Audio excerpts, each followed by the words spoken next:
Baik, bismillahirrahmanirrahim. Assalamualaikum warahmatullahi wabarakatuh. Baik, Sobat ASN yang hebat dan luar biasa.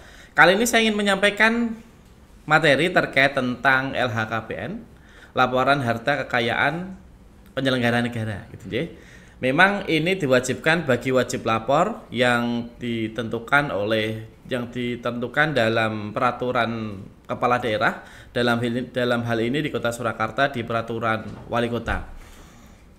Di sini disampaikan tentang LHKPN. Memang sekarang sudah ada sebuah aplikasi untuk proses pelaporan, sehingga proses pelaporan secara digital akan menjadi lebih mudah dan lebih cepat gitu ya, dan lebih ringkas gitu ya. Karena di zaman dulu LHKPN disampaikan melalui manual dengan dokumen yang harus dikirim melalui pos. Namun sekarang dengan adanya e-LHKPN, semua proses pelaporan LHKPN yang diwajibkan bagi wajib lapor itu menjadi lebih mudah dan lebih ringkas. Apa itu LHKPN? Daftar seluruh harta kekayaan penyelenggara negara beserta pasangan dan anak yang masih menjadi tanggungan yang dituangkan dalam aplikasi e-LHKPN yang ditetapkan oleh KPK. Gitu ya. Jadi di sini saya sampaikan bahwa namanya LHKPN itu berarti itu sebuah laporan kekayaan penyelenggara negara gitu ya, yang telah ditetapkan. Tetapi di sini disampaikan yang dimaksud dengan kekayaan penyelenggara negara itu bukan hanya sekedar ASN itu sendiri atau penyelenggara itu sendiri, namun di situ termasuk juga pasangan dan anak yang masih dalam tanggungan gitu ya. Dan itu nanti dituangkan dalam sebuah aplikasi LHKPN. Apa saja yang dilaporkan gitu ya? Itu mulai dari tanah dan bangunan, mulai dengan alat transportasi dan mesin. Di sana ada beberapa hal, ada mobil, motor, kapal laut, mungkin pesawat terbang dan lainnya. Ada juga harta bergerak lainnya, mulai dari perabot rumah tangga, barang elektronik, perhiasan, logam, batu mulia, barang seni atau barang antik, persediaan, maksudnya persediaan memangnya Anda punya toko atau persediaan padi dan sebagainya, itu harta bergerak lainnya atau harta bergerak lainnya gitu ya. Kemudian ada surat berharga, di sana ada saham, reksadana, obligasi, surat utang negara, sukuk dan lain-lainnya. Kemudian ada kas dan setara kas, di situ termasuk juga ada tabungan, deposito, giro, namun juga uang tunai termasuk di sini, kas setara kas. Ada juga harta lainnya, di situ meliputi piutang, contohnya Anda menghutangi seseorang gitu ya. Di situ menjadi harta kekayaan Anda. Kerjasama usaha yang tidak berbadan hukum, contohnya Anda punya kerjasama dengan orang lain yang tidak berbadan hukum. Hak kekayaan intelektual di sana, dana pensiun atau tabungan hari tua juga termasuk di sana. Unit link gitu, sewa jangka panjang yang dibayar di muka, dan hak pengelolaan pengusahaan yang dimiliki perorangan, dan harta lainnya yang mungkin nanti dijelaskan. Dan itu nanti selain harta kekayaan tersebut juga akan melaporkan terkait tentang hutang berapa yang dimiliki oleh wajib lapor tersebut di tahun tersebut, di tanggal tersebut ya. Itu terkait dengan harta kekayaan.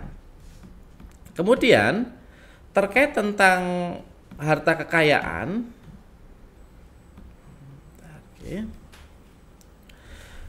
terkait tentang yang dilaporkan dalam harta kekayaan atau LHKPN itu sendiri, terkait ada sebuah perubahan aturan yang sebelumnya diatur di peraturan KPK nomor 7 tahun 2016, sekarang ada perubahan terakhir di peraturan KPK nomor 2 tahun 2020. Di sana menerangkan ada beberapa tambahan. Yang pertama terkait tentang definisi, yang sebelumnya belum ada definisi tentang suami atau istri.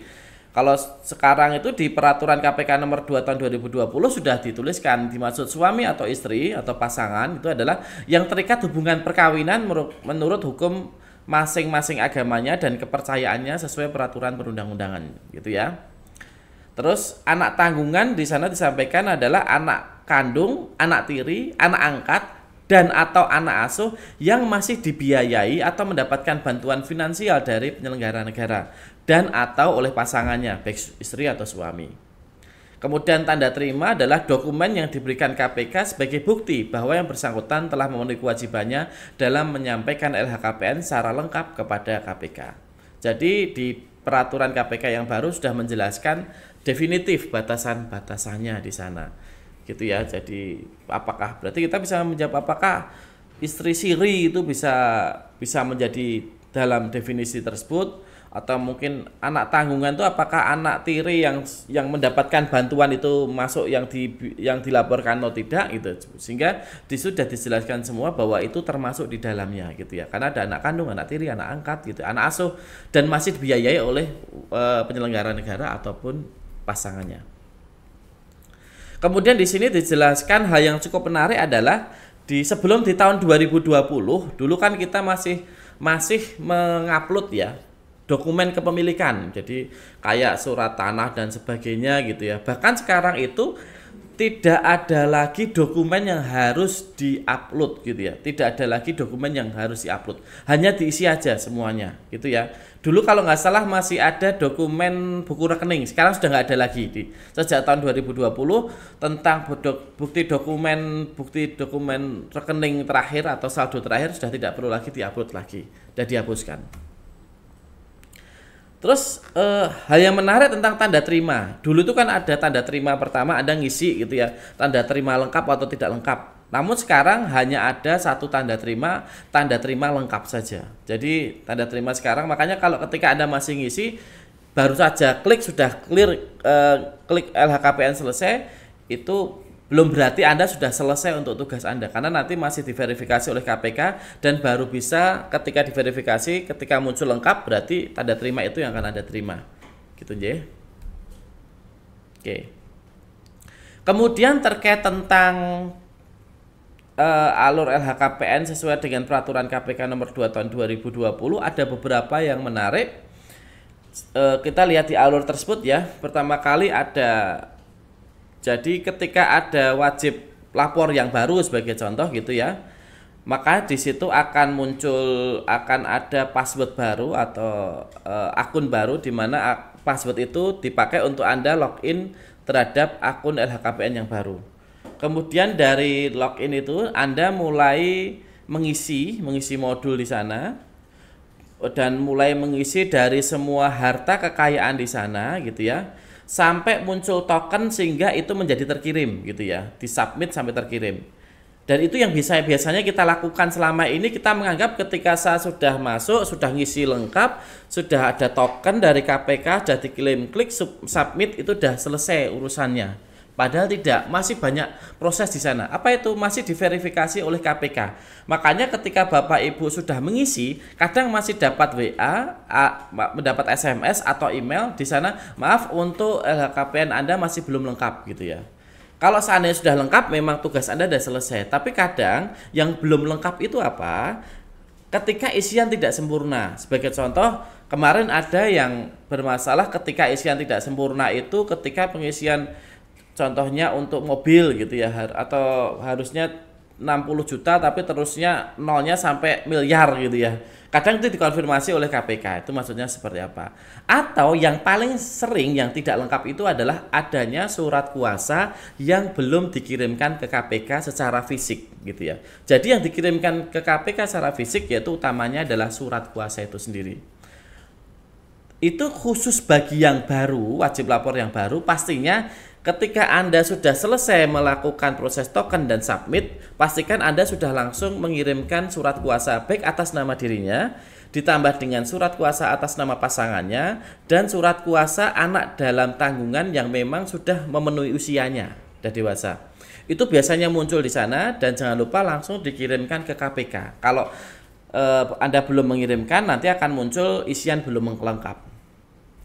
Namun bagi wajib lapor yang periodik, kadang memang tidak lengkap ketika surat kuasa belum terkirim. Kenapa belum terkirim? Karena biasanya adanya wajib lapor yang baru. Kenapa muncul wajib lapor yang baru? Sebagai contoh, anak dalam tanggungan itu yang sebelumnya itu dia masih usianya belum 17 tahun gitu ya, dan ternyata di tahun laporan ini dia sudah masuk ke usia 17 tahun sehingga dia menjadi wajib lapor. Atau mungkin sebelumnya dia belum punya pasangan dan ternyata di tahun ini dia punya pasangan sehingga muncul surat kuasa yang baru. Sehingga tolong dicermati terkait tentang kelengkapan data di proses pengisian LHKPN. Kemudian nanti itu akan diverifikasi lagi, dan di sana ada proses perbaikan gitu ya. Ketika perbaikan Anda susulkan, contohnya susulkan surat kuasa, dan nanti kalau benar ya nanti akan muncul tanda terima LHKPN sudah lengkap. Ketika tanda terima LHKPN sudah lengkap, ada proses lagi di sana, proses diumumkan. Artinya proses diumumkan itu nanti harta Anda itu akan diumumkan dalam e-announcement di LHKPN, sehingga nanti setiap orang secara umum dapat melihat harta kekayaan Anda melalui e-announcement tadi. Jadi ketika tanda terima lengkap baru diumumkan oleh KPK, di mana bisa diakses di aplikasi LHKPN juga ada di sana, dan setiap kota biasanya sudah diberikan akses sendiri terkait tentang link untuk melihat e-announcement di masing-masing kabupaten kota. Gitu nggih. Permasalahannya adalah apa yang terjadi ketika Bapak Ibu sudah mengisi lengkap pada saat sampai token disubmit lengkap, kemudian diisi sampai submit gitu ya, dan ternyata belum dilengkapi, maka dalam jangka waktu tertentu asumsi 30 hari itu akan dikembalikan dalam bentuk draft. Artinya dianggap tidak lapor atau belum lapor. Makanya jangan sampai Bapak Ibu ketika sudah ngirim submit sampai klik selesai gitu ya, dan Anda tidak lihat apakah sudah lengkap atau belum, dan ternyata belum lengkap, nanti asumsi dalam waktu 30 hari dan ternyata tidak dilakukan perbaikan, itu akan dikembalikan dalam bentuk draft. Jadi dianggap Bapak Ibu belum lapor atau tidak patuh dalam pengisian LHKPN.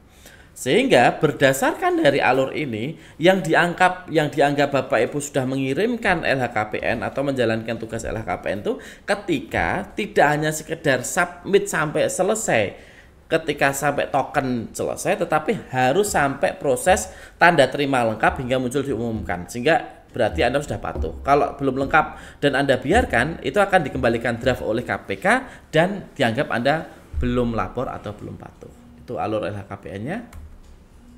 Oke, makanya nanti di penjelasan kategori pelaporan di sana ada belum kirim, memang Anda belum melakukan pengiriman di LHKPN, belum ngisi. Sudah kirim berarti Anda sudah memasukkan sampai selesai, sampai submit, sampai token submit clear gitu ya. Terus ada lagi terverifikasi lengkap, berarti semua isinya Anda sudah selesai sama surat kuasa, pengisiannya sudah benar. Atau mungkin perlu perbaikan. Ketika memang ternyata tidak lengkap dan perlu diperbaiki. Apa yang diperbaiki? Ya mungkin berkaitan dengan surat kuasanya kurang, atau mungkin pengisiannya salah, angka nolnya kelebihan dan sebagainya. Terus yang selanjutnya sudah diperbaiki. Jadi sudah diperbaiki, perlu perbaikan, Anda berikan surat kuasa, ada status sudah diperbaiki. Namun ketika sudah diperbaiki itu memang masih proses untuk dilakukan proses lagi oleh KPK sehingga menjadi diumumkan lengkap. Namun apabila ternyata dia belum selesai, nanti jadinya malah diumumkan tidak lengkap, gitu ya. Jadi bagaimana Bapak Ibu semuanya lebih aware ketika sudah melakukan pengisian LHKPN sampai klik token submit selesai, dilihat apa sudah sampai lengkap, sampai diumumkan atau tidak. Oke. Pengelolaan LHKPN di lingkungan pemerintah Kota Surakarta sekarang sudah ada payung hukumnya di Perwali, Peraturan Wali Kota Surakarta nomor 38.1 tahun 2021 tentang pengelolaan laporan harta kekayaan penyelenggara negara di lingkungan pemerintah Kota Surakarta. Terkait tentang wajib lapor, memang baru saja di MCP tahun 2023 ada perluasan gitu ya. Di sini saya bacakan semuanya. Siapa yang menjadi wajib lapor di lingkungan pemerintah Kota Surakarta? Yang pertama adalah wali kota, yang kedua adalah wakil wali kota, yang ketiga adalah pimpinan tinggi pratama, eselon 2, kepala dinas, kepala badan gitu nggih. Staf ahli, asisten, sekda gitu ya. Kemudian administrator itu terkait di eselon 3 ya, kabid gitu atau pecamat gitu. Kemudian pejabat pengawas dan pejabat fungsional yang menjadi kuasa pengguna anggaran gitu ya. Pejabat kuasa pengguna anggaran itu salah satunya ketika dia menduduki sebagai lurah, sebagai kepala sekolah SMP gitu ya, sebagai kepala UPTD yang sebagai kuasa pengguna anggaran. Kemudian pejabat pengawas, pejabat fungsional atau pelaksana yang menjadi pejabat pembuat komitmen. Jadi PPKOM itu wajib juga. Pejabat dan fungsional auditor dan pengawas, penyelenggara urusan pemerintah daerah. Ini biasanya di inspektorat, yaitu pejabat fungsional auditor dan PP2PD gitu nggih. fungsionalnya di inspektorat. Kemudian pejabat fungsional pengadaan barang jasa di Seda itu semuanya wajib untuk pejabat fungsionalnya. Ajudan dan atau jabatan lain yang ditunjuk melaksanakan tugas sebagai ajudan wali kota dan ajudan wakil wali kota. Sehingga untuk ajudan itu sekarang wajib. Ini memang bagian dari perluasan. Namun di sini tidak hanya sekedar ajudan saja, tapi jabatan lain. Kemarin ada dia berfungsi menjalankan tugas sebagai ajudan, namun untuk jabatannya itu sebagai peranata protokol atau humas gitu ya. Tapi karena dia menjalankan fungsi sebagai ajudan, dia tetap wajib untuk melaporkan LHKPN. Yang selanjutnya adalah staf khusus gitu ya. Pejabat fungsional umum yang berkedudukan sebagai pegawai aparatur sipil negara atau pegawai non aparatur sipil negara yang secara khusus diangkat oleh wali kota yang bertugas membantu wali kota dalam bidang politik, pemerintahan, ekonomi, hukum, keuangan, dan hubungan antar lembaga. Jadi memang khusus ajudan dan staf khusus ini memang ditambahkan terkait dengan amanah MCP KPK di tahun 2023. Ini adalah wajib lapornya. Oke. Jenis wajib lapor itu pada dasarnya ada dua, yaitu wajib lapor baru dan wajib lapor periodik gitu ya. Atau kalau wajib lapor baru itu di sini maksudnya di wajib lapor khusus ya. Nah, kalau di aplikasi di situ ada yang baru, ada yang ada yang mau penutupan ya, berarti sudah purna gitu ya. Namun di sini saya akan fokus ke wajib lapor baru itu khususnya bagi Bapak Ibu yang memang sebelumnya belum pernah sekalipun melaporkan LHKPN melalui aplikasi e-LHKPN gitu ya. Sehingga nanti Anda harus punya ID baru, login baru gitu ya. Karena nanti akan berbeda ketika periodik. Jadi wajib lapor yang baru saja menjadi pejabat yang diwajibkan sesuai dengan peraturan wali kota memang aturannya selama 3 bulan memang. Dan memang kadang kita lakukan secara bersamaan di awal tahun bersama dengan periodik kita lakukan pelaporannya. Wajib lapor baru. Namun kadang ada juga yang memang dia pejabat baru tetapi sebenarnya dia itu periodik. Atau sebenarnya dia itu memang tidak baru. Sebagai contoh, dia sebelumnya pernah menjadi wajib lapor ketika menjadi PBJ, pejabat barang jasa, dan kemudian dia diangkat menjadi administrator atau kabid gitu ya. Ketika dalam kacamata e-LHKPN dia dianggap periodik. Kenapa? Karena dia sudah melaporkan dulu ketika menjadi PBBJ, dan ketika dia melaporkan lagi di e-LHKPN dia melanjutkan atau periodik masuknya, bukan di baru. Walaupun konteksnya dia PBJ itu di tahun 2020 gitu ya. Kemudian di 2021, 2022 dia tidak menjabat sebagai PBJ, tidak melaporkan, dan kemudian dia di 2023 ternyata melaporkan lagi, itu maksudnya di periodik nantinya, di milihnya gitu ya. Karena dia sudah punya akun, tinggal meneruskan, nantinya di laporan Bapak Ibu sudah ada laporan harta di tahun 2020 yang sudah dilaporkan. Jadi bisa melanjutkan lagi. Oke, masa pelaporan memang masa pelaporan khusus itu dilakukan sejak tanggal ini khusus yang periodik sebenarnya itu sejak tanggal 1 Januari. Jadi konteksnya harta yang dilaporkan oleh wajib LHKPN ini khusus yang periodik ya, khusus periodik. Contohnya saya periodik sebelumnya ada laporan dan saya tahun 2023 itu melaporkan, berarti harta yang saya laporkan adalah harta saya dari 1 Januari 2022 sampai tahun 2020 Desember 2022 gitu ya. Jadi ketika saya periodik sebelumnya ada laporan, dan ketika saya laporan di tahun 2023 berarti harta yang saya laporkan adalah 1 Januari 2023 sampai 31 Desember 2022. Betul gitu ya, tahun sebelumnya. Namun kalau dia itu pejabat baru, wajib lapor baru, yang ia laporkan itu karena dia sebelumnya belum pernah melaporkan harta apapun yang pernah ia dapat sebelumnya gitu ya.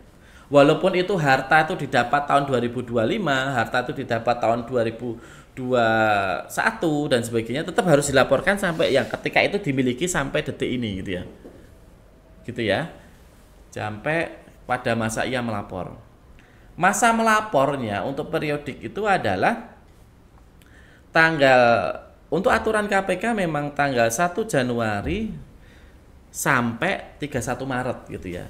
Namun di peraturan wali kota Kota Surakarta memberikan batasan. Jadi paling lambatnya itu adalah 31 Januari di tahun berikutnya. Jadi contohnya Bapak Ibu di tahun Januari 1 Januari sampai 31 Januari 2023 contohnya itu wajib Anda melaporkan untuk harta kekayaan Anda di tahun 2022. Jadi batas akhir melaporkan adalah hanya sampai 1 Januari sampai 31 Januari aja. Ketika sudah lebih dari itu, Bapak Ibu sudah mendapatkan sanksi. Oke. Makanya untuk batas waktu penyampaian LHKPN itu adalah 31 Januari tiap tahunnya. Bagi yang tidak melaporkan sesuai ketentuan akan mendapatkan sanksi ya, karena sesuai dengan peraturan Wali Kota Surakarta. Apa itu? Kalau dia melaporkan sejak tanggal 1 Januari sampai 31 Januari tidak ada sanksi, gitu ya. 1 Januari sampai 31 Januari tidak ada sanksi. Tapi kalau dia sudah lebih dari 1 Januari, contohnya 1 Februari sampai 28 Februari, dia akan mendapatkan hukuman disiplin ringan berupa teguran tertulis. Itu sudah tertuang di peraturan Wali Kota. 1 Februari sampai 28 Februari mendapatkan hukuman disiplin ringan teguran tertulis. Kalau 1 Maret sampai 31 Maret dia mendapatkan hukuman disiplin ringan berupa pernyataan tidak puas secara tertulis gitu ya. Sama-sama ringan tapi dia ringan terberat gitu ya. Kalau seandainya dia pelaporan setelah tanggal 31 Maret 2023 itu bagi KPK dianggap Bapak Ibu tidak melaporkan. Kenapa? Ketika tanggal 31 Maret 2023 aplikasi LHKPN sudah ditutup. Bagi periodik tadi, yang wajib lapor periodik tadi tidak bisa melaporkan setelah tanggal 31 Maret. Sehingga dianggap bagi wajib lapor setelah melaporkan tanggal 31 Maret tidak melaporkan LHKPN. Dalam PP 94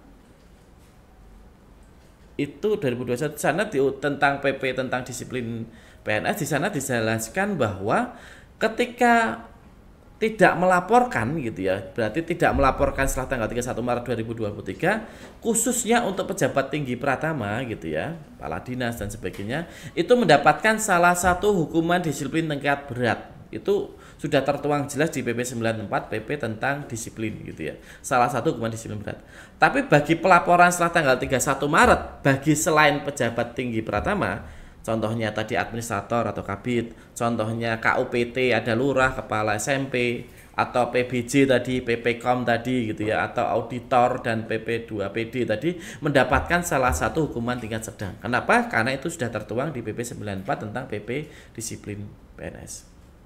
Dan di sana disampaikan ketika pelaporan setelah tanggal 31 Januari, maka TPP unsur kepatuhan pelaporan LHKPN tidak diberikan jika kewajiban laporan belum disampaikan sesuai batas waktu. Sehingga ketika 31 Januari gitu ya, lepas gitu ya, berarti bulan Februarinya tentang TPP tentang unsur kepatuhan laporan LHKPN tidak diberikan. Sampai dia melaporkan, contoh dia melaporkan di bulan Februari, dia lolos lagi, dia Februari nggak dapat, berarti dia yang selanjutnya nggak dapat. Selanjutnya kalau dia ngisi baru dapat di Maretnya gitu ya. Jadi memang TPP itu terhitungnya 31 Januari. Kalau 31 Januari sudah mulai dipotong, makanya ketika nggak bisa baru Februari harus segera diisi biar tidak terpotong. Kalau seandainya sudah per 31 Maret tidak lapor, berarti akan terpotong terus selama 1 tahun. Kenapa? Setelah 31 Maret itu aplikasi LHKPN sudah ditutup oleh KPK dalam pelaporan periodik. Gitu ya. Karena memang di situ terkait tentang wajib melaporkan harta kekayaan itu sudah tertuang jelas di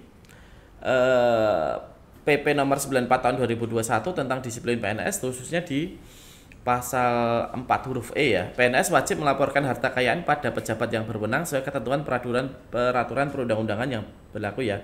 Di pasal 10-nya ayat 2 dijelaskan hukuman disiplin sedang dijatuhkan bagi pelanggaran terhadap kewajiban melaporkan harta kekayaan kepada pejabat yang berwenang sesuai ketentuan peraturan perundang-undangan yang dilakukan pejabat administrator dan pejabat fungsional. Sama halnya dengan pasal 11 ayat 2, hukuman disiplin berat dijatuhkan bagi PNS yang tidak memenuhi ketentuan melaporkan harta kekayaan kepada pejabat yang berwenang sesuai ketentuan peraturan perundang-undangan yang dilakukan oleh pejabat pimpinan tinggi dan pejabat lainnya. Oke, tata cara penjatuhan sanksi nanti sesuai dengan PP nomor 94 tahun 2021 tentang disiplin PNS. Jadi dengan cara panggilan dilakukan BAP sehingga muncul sebuah SK penjatuhan hukuman disiplin. Baik, itu materi pertama, modul pertama tentang apa itu LHKPN dan khususnya terkait tentang LHKPN di lingkup pemerintah Kota Surakarta yang di sana telah diatur di Peraturan Wali Kota nomor 38.1 tahun 2021 tentang pengelolaan laporan harta kekayaan penyelenggara negara di lingkungan pemerintah Kota Surakarta. Terima kasih untuk modul pertama tentang apa itu LHKPN. Matur nuwun. Terima kasih. Wassalamualaikum warahmatullahi wabarakatuh. Baik, bismillahirrahmanirrahim. Assalamualaikum warahmatullahi wabarakatuh. Kita masuk ke modul yang kedua terkait tentang penjelasan tentang pengisian ELHKPN gitu ya. Di sini saya ingin menyampaikan beberapa hal.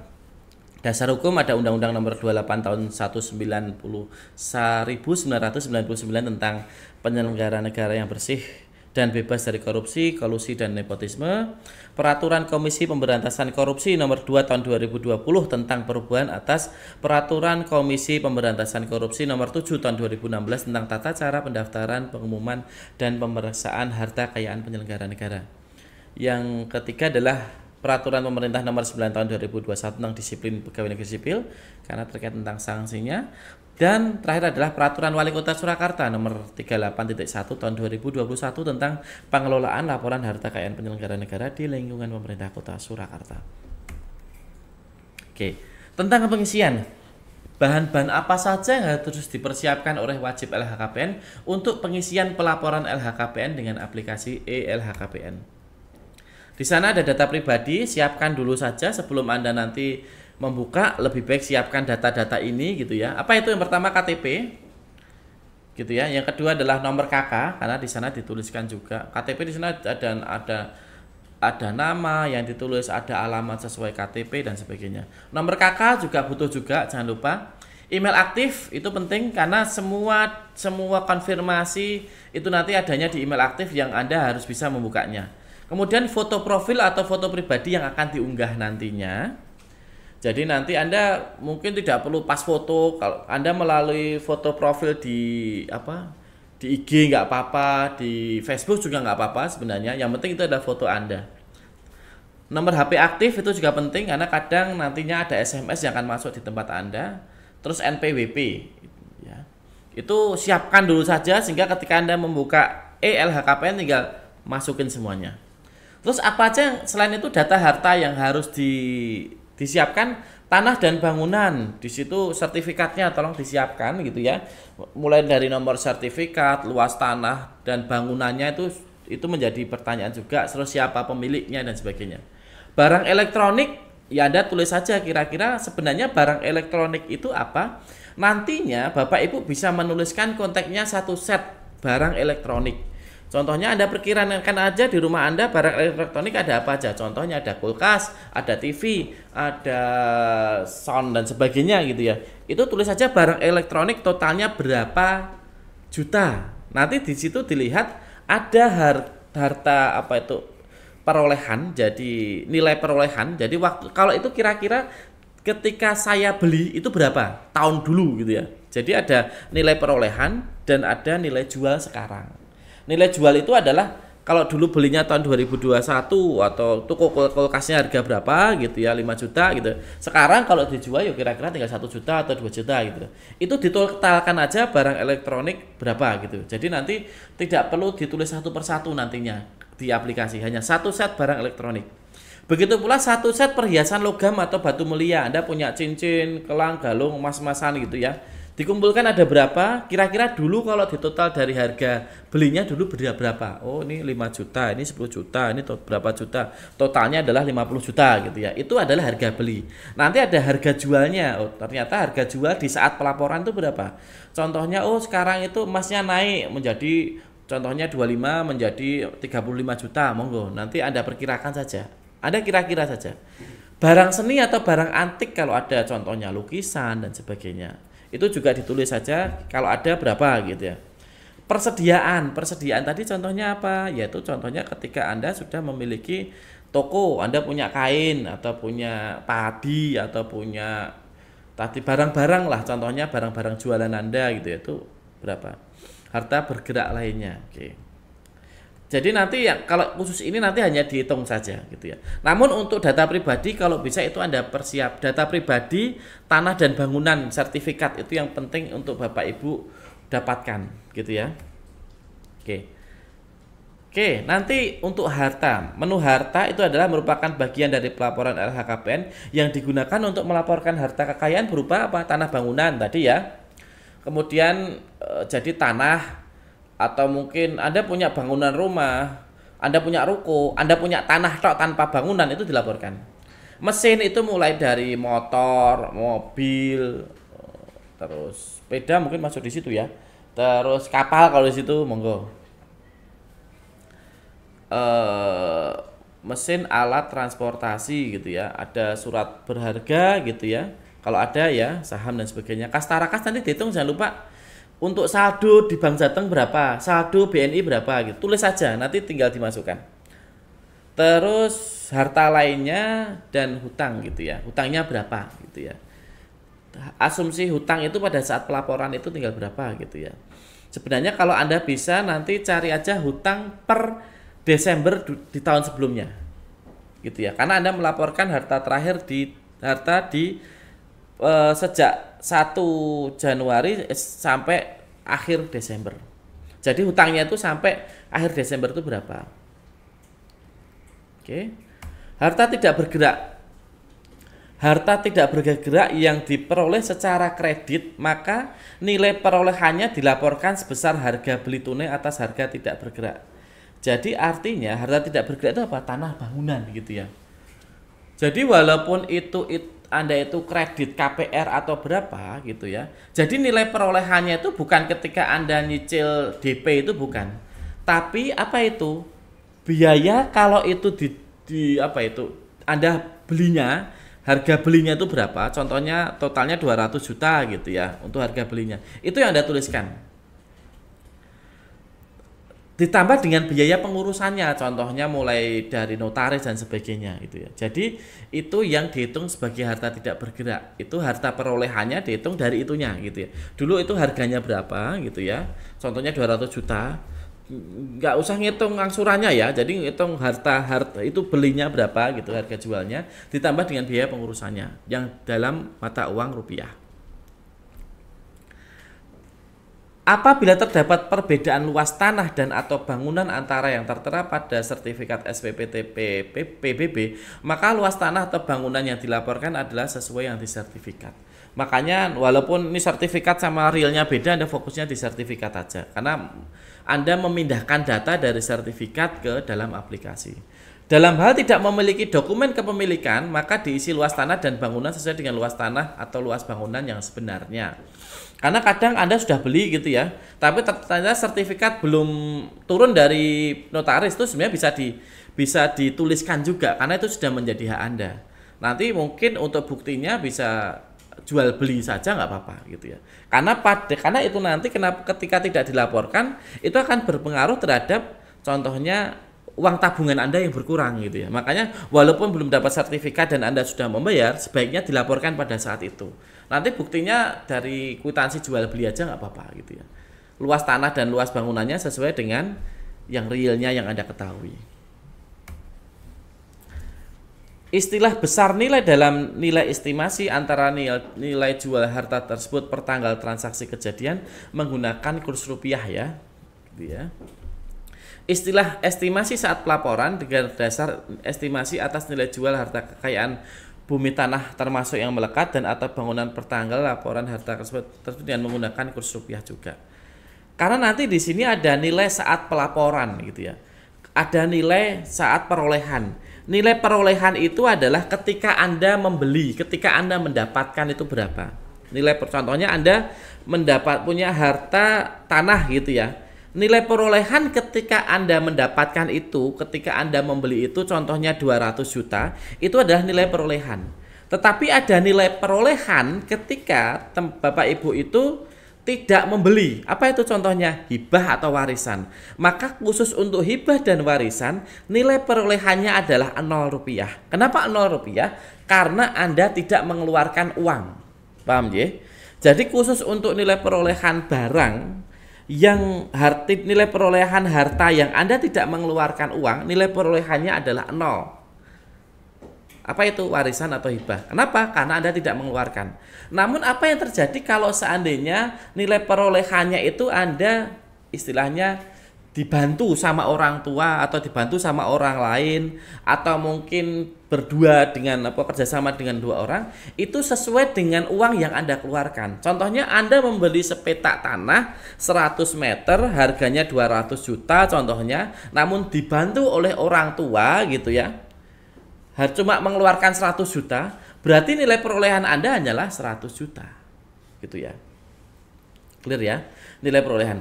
Kalau nilai estimasi saat pelaporan, khususnya dalam harta tidak bergerak atau pada harta-harta lainnya adalah kalau itu dijual saat pelaporan, itu harganya berapa.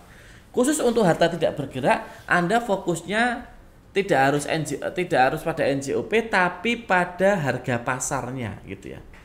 Jadi harga pasar di sekitar Anda kalau 1 meter berapa dikalikan dengan luas tanah Anda nggak apa-apa. Ini kalau di NJOP cuma segini, tapi ketika dijual ternyata 500 juta ya pakai harga di pasar itu. Ketika memang itu yang lebih valid, karena itu menggambarkan harta Anda yang sebenarnya. Itu harta tidak bergerak. Sekarang harta bergerak. Untuk harta bergerak sama ya, yang diperoleh secara kredit, nilai perolehannya dilaporkan sebesar harga beli tunai gitu ya, dengan biaya pengurusannya. Contohnya Anda beli mobil gitu ya, beli motor gitu ya. Jadi itu harga tunainya berapa yang Anda bayar atau harga beli tunainya. Jadi harga beli ketika tunai, bukan harga beli ketika kredit ya. Walaupun itu Anda belinya kredit, bukan DP-nya yang Anda tulis, tapi itu kalau dijual tunai berapa, itu adalah yang Anda tulis beserta pengurusannya kalau ada pengurusannya gitu ya. Untuk harta bergerak itu ada barang elektronik di sana. Contohnya ya Mbak, di sana ada harta bergerak ada macamnya. Pertama perabot rumah tangga. Ketika Anda menuliskan perabot rumah tangga, jangan ditulis satu persatu, kursi, meja, nggak usah. Satu set perabot rumah tangga. Nanti total berapa? Anda jumlahkan, oh di sana ada kursi, meja, sofa. Oh tak total perolehannya berapa? Harga pelaporan nilai saat di pelaporan atau harga jualnya sekarang berapa? Sama dengan barang elektronik, satu set barang elektronik, gak usah satu persatu. Satu set perhiasan dan logam batu mulia, satu set barang seni, satu set kalau persediaan nanti dituliskan persediaan apa itu. Contohnya persediaan beras, persediaan toko serba. Anda punya barang-barang ada makanan dan sebagainya. Kalau Anda punya warung gitu ya, itu di persediaan. Kalau itu kira-kira berapa sih? Dan harta bergerak lainnya. Makanya untuk satuannya ada set, ada berapa karat, berapa gram, berapa kilo, berapa kuintal, berapa ton gitu ya. Cuma nanti yang penting itu penghargaan nilainya itu berapa perolehannya dan ketika sekarang saat pelaporan. Surat berharga itu ada efek yang diperdagangkan di bursa listing, ada efek yang diperdagangkan di bursa, dan ada kepemilikan penyertaan di perusahaan non listing. Itu ada saham dan sebagainya. Kas dan setara kas. Saya ingin sampaikan, kas dan setara kas itu nggak sekedar tabungan. Di sana juga ada deposito, di sana juga ada giro gitu ya. Namun juga ada uang tunai. Jadi uang tunai tetap harus dituliskan gitu ya. Jadi ketika uang tunai kan berarti tidak perlu nomor rekening dan sebagainya. Hanya uang tunai yang Anda bawa berapa, tuliskan 5 juta, 2 juta gitu ya. Tadi makanya kolom nama bank atau lembaga keuangan atau nomor rekening khusus uang tunai tidak perlu diisi. Oke ya. Harta lainnya itu di sana ada piutang. Contohnya Anda menghutangi orang. Oh, saya menghutangi dia 10 juta. Berarti Anda masih punya kekayaan 10 juta tapi di bawah orang lain, tuliskan. Kerjasama usaha yang tidak berbadan hukum gitu ya, dituliskan juga. Harta kekayaan intelektual itu nilainya berapa? Dana pensiun atau tabungan hari tua gitu ya, dituliskan juga. Nilainya sekarang ya, kalau diuangkan sekarang itu berapa? Anda punya tabungan untuk pensiun nanti, kalau terhitung sampai akhir Desember itu dihitung berapa kira-kira, tinggal berapa saldonya. Unit link itu contohnya apa? Kan contohnya ada asuransi di mana dia itu ada asuransi tapi ada tabungannya, itu ada unit link. Di situ kan mesti ada sisanya berapa. Sewa jangka panjang dibayar di muka. Contohnya Anda membayar kepada diri Anda, punya ruko atau apa, ada sewa gitu ya, tapi bayarnya di muka. Masalahnya kan uangnya sudah Anda pegang gitu. Jadi itu bagian dari harta Anda. Hak pengelolaan pengusaha yang dimiliki oleh perorangan gitu ya. Oke, itu terkait tentang harta lainnya. Kemudian terkait tentang hutang. Terkait tentang hutang, Anda tuliskan per sampai akhir Desember harusnya gitu ya. Itu tinggal berapa gitu ya. Karena kita melaporkan harta di Januari sampai akhir Desember di tahun sebelumnya. Di sana diterangkan ada hutang konsumtif, ada hutang komersial atau usaha korporasi, atau hutang lainnya gitu ya. Istilah nilai saldo sisa hutang yang belum dilunasi per tanggal pelaporan dengan mata uang. Itu kalau jenengan menulisnya per tanggal pelaporan juga nggak apa-apa. Contohnya Anda melaporkan per tanggal 30 Januari ya nggak apa-apa. Berarti bisa dilaporkan juga terkait tentang tanggal pelaporan juga bisa. Oke. Pertanyaannya adalah bagaimana dengan itu kan sebenarnya pengisian tadi itu khususnya bagi wajib lapor baru. Bagaimana dengan wajib lapor lama yang sudah melaporkan di tahun sebelumnya? Maka informasi atau keterangan terkait data yang telah dilaporkan itu di pelaporan sebelumnya itu nanti Anda hanya memberikan keterangan apakah harta itu dilepas gitu ya. Jadi dilepas itu artinya apa? Apakah dijual ataukah diberikan gitu ya. Itu namanya pelepasan gitu ya. Atau ada harta baru. Contohnya harta baru itu apa? Ketika itu memang Anda baru beli atau baru dapat hibah atau dapat warisan atau tetap. Jadi memang nanti untuk wajib lapor yang lama itu Anda hanya memberikan status apakah itu tetap. Berarti tetap kan tinggal diklik aja tetap gitu ya. Ataukah dilepas, pokoknya dilepas itu dijual atau diberikan, berarti pelepasan harta, atau baru. Kalau baru berarti nanti nambah harta baru. Contohnya sebelumnya nggak punya, contohnya Anda nggak punya mobil sekarang Anda udah beli, itu namanya penambahan mobil. Atau mungkin Anda menjual motor Supra gitu ya, itu pelepasan. Kemudian Anda ganti menjadi motor NMAX, berarti Supranya itu dilepas, NMAX-nya itu adalah penambahan harta baru. Estimasi nilai pasar itu untuk harta bergerak dan tidak bergerak itu kira-kira pada saat pelaporan itu kalau dijual berapa. Oke. Sekarang seperti apa sih terkait tentang pelaporannya? Terkait tentang pelaporannya. Oke. Terkait tentang pelaporannya nanti Bapak Ibu kliknya di bagi Bapak Ibu yang baru ya, artinya wajib lapor baru, nanti Bapak Ibu bisa lapor ke admin unit kerja, admin di UPD masing-masing atau admin instansi di leadingnya di BKPSDM. Nanti Anda tanya, mohon saya bisa disampaikan tentang akun baru tentang LHKPN. Namun biasanya kami itu di akhir tahun itu sudah mengaktifasi akun-akun bagi wajib lapor yang baru dan itu biasanya masuk di email yang Bapak Ibu daftarkan. Jadi cek di email Bapak Ibu. Ketika Bapak Ibu cek nanti di sana ada password baru, kemudian Anda diminta klik aktivasi dan maka sudah aktif dan tinggal memasukkan username dan password. Jadi pertama kali pastikan Bapak Ibu sudah memiliki username dan password. Begitu pula bagi wajib lapor yang lama, terkadang dia itu lupa karena itu dilakukan tiap tahun. Kalau lupa, nanti Bapak Ibu bisa lapor ke admin unit kerja atau admin instansi di BKPSDM. Anda tanya, mohon saya bisa di reset password kan. Sehingga nanti Anda lupa gitu ya, nanti lapor ke kami, nanti akan kami reset password. Dan reset password itu akan masuk di email Bapak Ibu. Gitu ya. Jadi kalau Anda lupa password, Anda lapor aja di admin LHKPN di UPD atau ke BKPSDM. Oke. Pertama kali yang Anda lakukan adalah masukkan username. Biasanya di sana masuknya nick biasanya. Username-nya adalah nick KTP yang Anda daftarkan. Kemudian password itu adalah password yang Anda buat ketika Anda mendaftarkan awal. Biasanya pada saat mendaftarkan awal, Anda mendapatkan reset password itu, mendapatkan password itu enggak jelas XYZ, XZ gitu ya. Ketika Anda mendaftar pertama kali, Anda sudah diminta untuk membuat password yang baru. Jadi password yang baru itu yang Anda masukkan di password ketika Anda membuka elhkpn @kpk.go.id gitu ya. elhkpn@kpk.go.id gitu ya. Kemudian di sana ada yang harus dituliskan ya, captcha di sana, terus Anda masukkan aja dan Anda login. Oke. Gitu ya. Karena kadang Anda ada perubahan password baru, nanti yang namanya password baru itu apa? Ketika nanti ada saya kasih email tuh, tak kasih email password gitu ya. Password yang ada di tempat jenengan itu pasti Anda diminta untuk merubah. Nggak mungkin pakai password yang diberikan oleh aplikasi KPK. Jadi password itu harus Anda rubah. Anda tuliskan password lamanya apa? Password lama itu apa? Bukan password yang dulu tahun dulu Anda ingat itu, bukan. Yang namanya password lama itu password yang ada di email Anda. Kalau itu XYZ123 berarti password lama itu adalah password yang ada di email. Itu dituliskan di situ, copy paste. XYZ123. Password baru itu apa? Password yang Anda inginkan.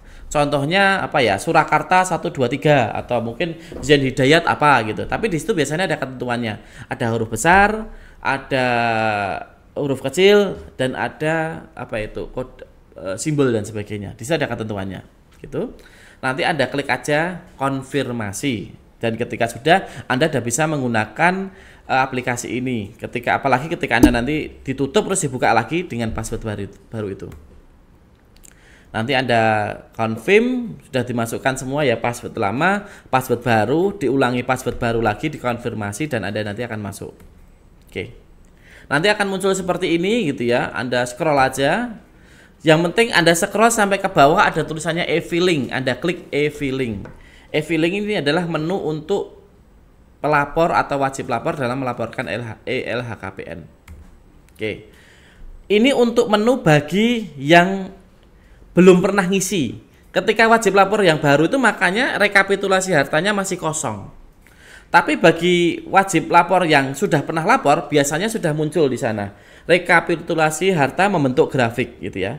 Penerimaan, pengeluaran dan sebagainya. Di bawahnya juga kelihatan juga. Gitu ya.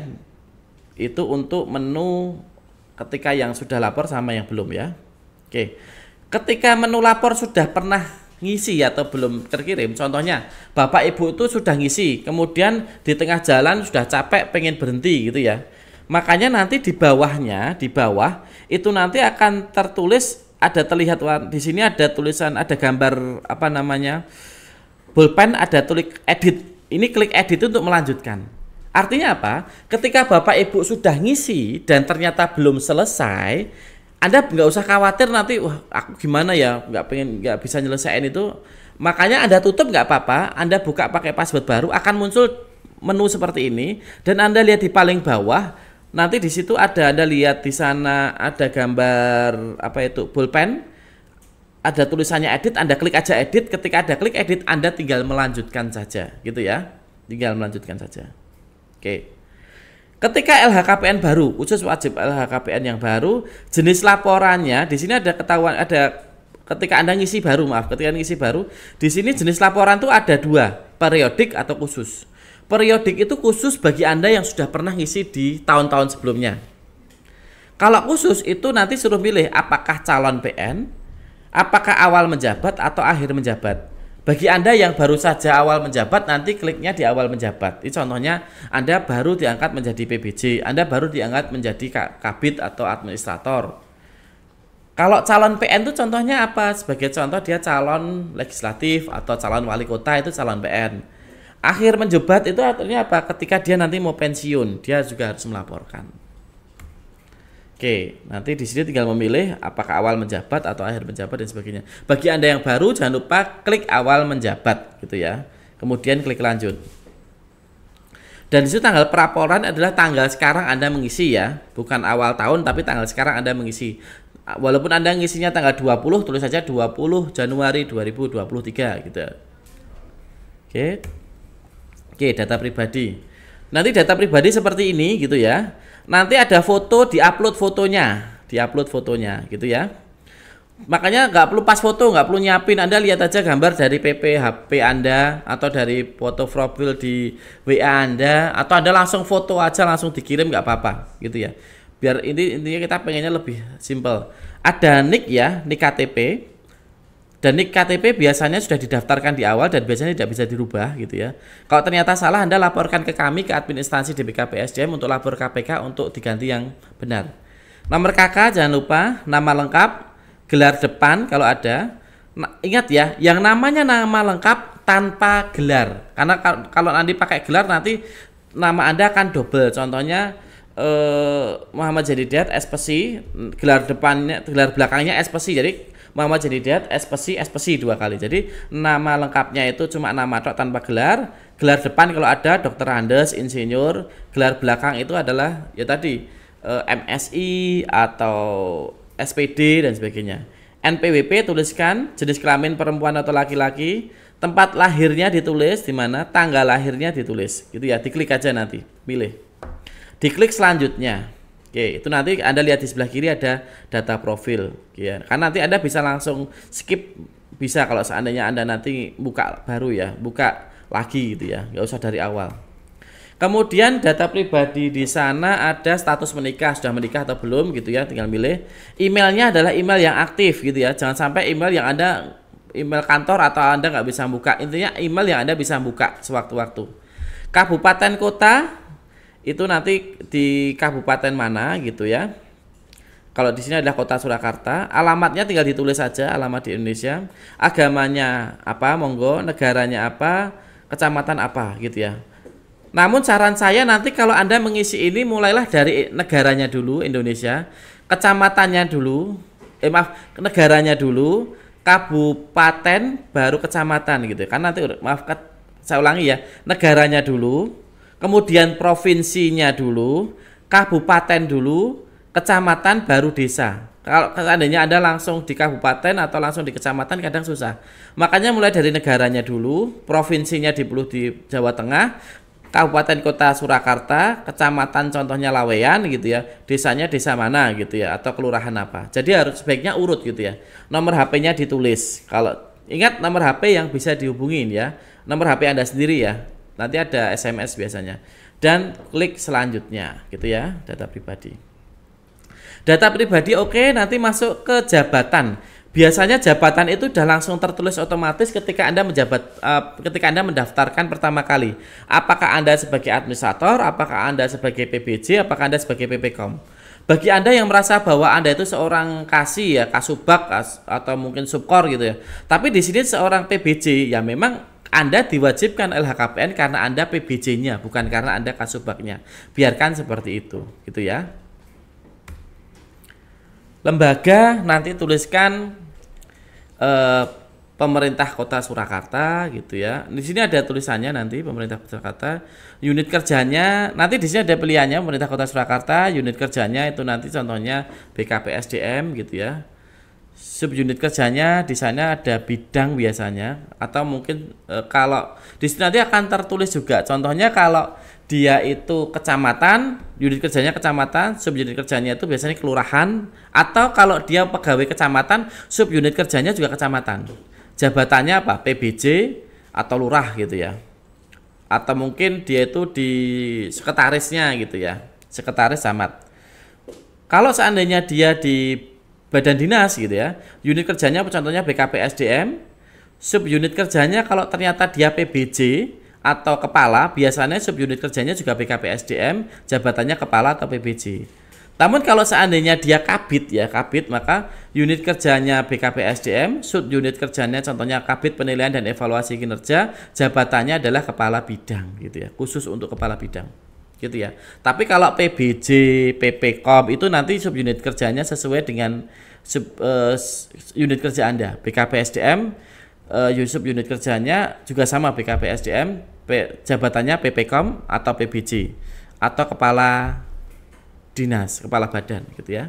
Alamat kantornya ditulis, klik simpan. Oke, data keluarga jangan lupa ditulis lengkap ya. Ada nama, ada tempat tanggal lahir, ada pekerjaan gitu ya. Ada alamatnya. Nanti kalau alamatnya sama biasanya ada pilihan sesuai dengan sama dengan PN. Ketika sama dengan PN langsung diklik sesuai dengan alamat Anda, gitu ya. Klik ya. Ini kalau warna hijau ini kalau Anda ingin merubah ya, ingin merubah. Contohnya ternyata pekerjaannya berubah gitu ya. Itu bisa dirubah nantinya. Kalau tanda sampah ini kalau Anda ingin membuang, contohnya yang sebelumnya ngapunten umpamanya ada pasangan yang ternyata sudah tidak pasangan lagi atau sudah meninggal, ngapunten, itu di delete, itu juga bisa di tanda sampah ini. Klik. Ini contohnya form data, ada namanya siapa, NIK, jangan lupa Anda harus tahu NIK keluarga Anda, pasangan, anak-anak Anda harus dicek dulu ya, punya data kakak, makanya hubungannya apa, suami atau anak, dan atau anak dalam tanggungan atau tidak, tempat lahir, tanggal lahir, jenis kelamin, pekerjaannya apa. Kalau belum bekerja, tulis saja belum bekerja karena dia masih 5 tahun atau masih SMP atau monggo, sekolah SMP. Nomor telepon monggo, alamat ya monggo. Kalau sama dengan PN, Anda klik aja, klik sama dengan PN, itu alamatnya sama dengan Anda dan klik simpan. Oke, itu untuk form data keluarga. Kemudian untuk form selanjutnya di sini sama ya, form data keluarga nanti Anda diisi aja lengkap seperti ini. Karena untuk hubungan nanti itu akan disuruh milih apakah istri, apakah suami, apakah anak tanggungan, apakah anak bukan tanggungan. Anak bukan tanggungan berarti anak tersebut sudah menikah dan sudah mandiri gitu ya. Itu biasanya memang sudah bukan tanggungan lagi dan tidak harus Anda laporkan. Klik simpan. Wajib dia perhatikan ya, harta yang dilaporkan harta milik PN atau WL, pasangan dan anak yang masih menjadi tanggungan. Jadi artinya, walaupun contohnya Anda lurah gitu ya, ada harta yang memang itu miliknya atas nama istri, tetap harus dilaporkan. Atas nama anak yang dalam tanggungan tetap harus dilaporkan, gitu ya. Atau bahkan bukti kepemilikan harta itu tidak harus atas nama wajib lapor, tidak harus atas nama pasangan, atau tidak harus atas anak yang menjadi tanggungan, tetapi secara de facto itu milik Anda, milik Anda dan pasangan atau anak. Maksudnya apa? Contohnya Anda beli motor. Motor itu masih atas nama yang punya. Tapi ketika itu sudah Anda beli, itu tetap harus Anda laporkan, gitu ya.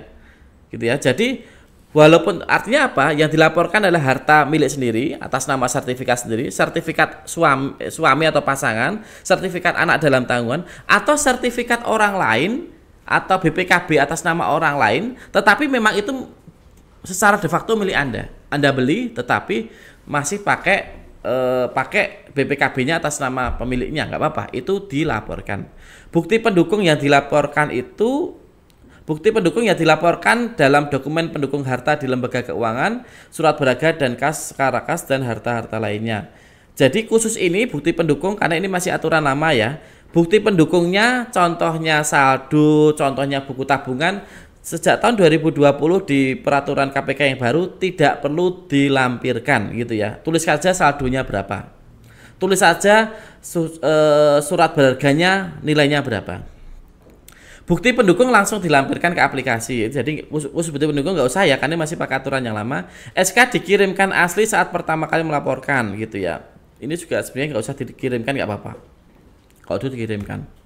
Oke, harta ada tanah bangunan, ada mesin alat transportasi, ada harta bergerak, ada surat berharga, ada kas tarakas, ada harta lainnya dan hutang. Asal usul harta. Jadi nanti Anda disuruh milih asal usul harta itu apa? Hasil sendiri itu berarti apa? Anda beli pakai uang sendiri, atau Anda beli pakai uang istri, itu termasuk di dalamnya. Pakai uang anak dalam tanggungan itu termasuk hasil sendiri gitu ya. Kalau warisan itu jadi bedanya warisan dengan hibah. Kalau warisan itu ngapunten itu dari orang tua ya. Kalau orang tua sudah meninggal baru namanya warisan. Tapi kalau orang tua belum meninggal tulisannya hibah. Jangan ngomong warisan gitu ya. Jadi warisan itu ketika orang tua sudah meninggal gitu ya. Hibah itu bisa tidak hanya dengan orang tua, hibah itu dari orang lain bisa. Anda diberi Anda diberi motor oleh kakak Anda diberi mobil oleh adik Anda, paman Anda, itu namanya hibah. Ada hibah dengan akta dan ada hibah tanpa akta. Kalau hadiah, contohnya Anda mendapatkan undian ketika lari sehat gitu ya, mendapatkan kulkas atau mendapatkan motor, itu hadiah gitu ya. Jangan lupa ketika warisan, hibah dan hadiah nilai perolehan adalah 0. Kenapa 0? Karena Anda tidak mengeluarkan harta sedikit pun gitu ya. Kecuali hasil sendiri ya Anda beli. Kecuali hasil sendiri Anda berdua gitu ya. Anda contohnya 200 juta, Anda cuma keluar uang 100 juta, yang lainnya ditomboi atau dibayar orang lain. Anda nulisnya yang Anda keluarkan saja uangnya. Oke. Ini khusus ya, ini khusus bagi Anda yang lama ya. Jadi wajib lapor yang lama. Bagi wajib lapor yang lama itu nanti harta itu sudah langsung tertulis semua di aplikasi Anda. Namun Anda harus cek, di situ ada tulisannya ketika Anda wajib lapor yang lama atau wajib lapor periodik, sebelumnya udah ngisi.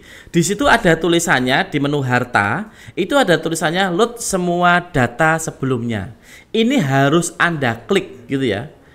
Tak ulangi ya, bagi Anda yang sudah mengisi laporan sebelumnya atau wajib lapor periodik, itu Anda lihat di menu harta ada tulisannya load semua data sebelumnya, Anda klik. Ketika Anda klik, maka yang terjadi adalah semua harta-harta yang sudah Anda isi akan keluar semuanya, dan Anda tinggal mengeksekusi apakah harta Anda tetap, apakah dilepas atau dijual, ataukah ada tambahan baru gitu ya. Oke. Baik, sekarang saya akan masuk ke tanah bangunan ya.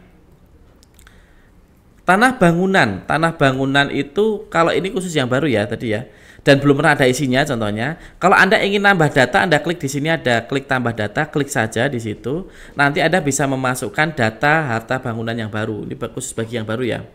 Apa itu? Negaraannya asal, provinsi, kabupaten, kecamatan, desa gitu ya. Terus diisi alamatnya. Jangan lupa isinya harus urut dari negara, provinsi sampai ke bawah. Kalau nggak urut biasanya sulit. Luas tanahnya berapa, luas bangunannya berapa. Contohnya luas tanah 100, luas bangunannya 60 meter. Kalau cuma tanah tok berarti ya cuma luas tanah tok, bangunannya kosong.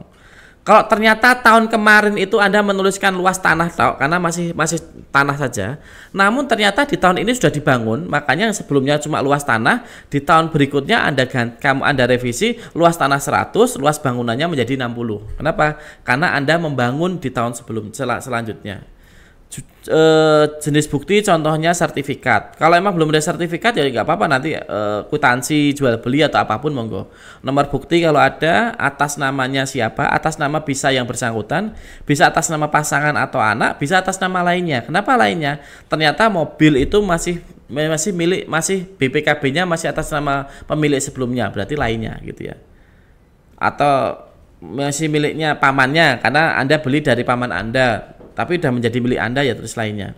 Asal usul harta bisa tadi ya, harta hasil sendiri, warisan dan selanjutnya. Pemanfaatan dituliskan apakah itu digunakan untuk tempat tinggal atau untuk disewakan atau untuk pertanian, perkebunan, perikanan atau pertambangan atau untuk lainnya gitu ya. Nilai perolehan itu adalah saat Anda mendapatkan, pada saat Anda belinya 70 juta gitu ya. Tapi kalau itu tadi ya hibah, warisan gitu ya, sama hadiah, nilainya perolehan 0. Nilai estimasi saat pelaporan adalah ketika dijual di nilai pasar, tidak harus NJOP ya. Contohnya rumah tanah saya itu kalau dijual sekarang itu kira-kira berapa. Tahun perolehan Anda lihat aja kira-kira dulu tanah ini aku beli di tahun berapa gitu ya. Klik ya. Kemudian di situ ada alat transportasi gitu ya. Kalau Anda ingin menambahkan, klik tambah gitu ya, klik tambah. Oke, klik tambah, kemudian ditulis saja mobil apa, mereknya itu Honda, Yamaha gitu ya, Suzuki gitu ya. Tipenya itu mereknya contohnya CR-V, BR-V gitu ya. Tahun kepemilikannya tahun berapa? Tahun pembuatannya maaf. Nomor polisinya berapa? Jenis buktinya BPKB atau STNK monggo. Tahun perolehannya tahun berapa itu? Atas namanya bisa yang bersangkutan, bisa pasangan anak, bisa lainnya. Nah, kalau itu pasangan ditulis saja pasangannya siapa atau anak siapa gitu ya. Asal usulnya ditulis sama, pemanfaatkan apa digunakan sendiri atau yang lainnya tadi sama ya. Nilai perolehannya berapa saat Anda beli atau saat Anda mendapatkan dan saat Anda melaporkan, diklik simpan. Oke. Itu untuk alat transportasi nggih. Kemudian untuk harta bergerak lainnya. Oke. Harta bergerak lainnya di sini ada apa? Di sini ketika Anda klik tambah, di sini ada perabot rumah tangga. Nanti Anda tulisnya satu set aja. Jadi satu set perabot rumah tangga, ada sofa dan sebagainya, sofa, kursi, jadi satu set total berapa gitu ya. Barang elektronik satu set, contohnya TV, kulkas, perhiasan logam, kalung, gelang gitu ya. Barang seni antik kalau ada, lukisan, persediaan ya tadi ya, persediaan di toko, persediaan kain, persediaan beras gitu ya. Harta bergerak lainnya gitu kalau ada. Nanti disuruh milih tahun berapa. Kalau satu set Anda kira-kira saja tahunnya berapa gitu ya. Kalau tahun terakhir nggak apa-apa, tahun terakhir Anda memiliki. Karena kan kulkas tahun 2015, TV tahun 2017, Anda tulis yang paling terakhir juga nggak apa-apa. Asal usul harta sama ya, hasil sendiri warisan hibah atau hadiah. Nilai perolehan saat Anda membeli itu kalau di total berapa? Satu set perhiasan, kalung, gelang itu dulu belinya total berapa? Estimasi kalau dijual berapa? Sekarang. Oke. Jadi contoh pengisiannya perabot rumah tangga jumlahnya satu set gitu ya. Totalnya perolehan berapa, dilaporkan berapa. Karena kan lebih gitu ya untuk perabot rumah tangga. Harganya turun karena memang ya barang perabot rumah tangga kursi dari tahun ke tahun kan menurun ya. Kecuali kalau emas itu mungkin naik bisa jadi.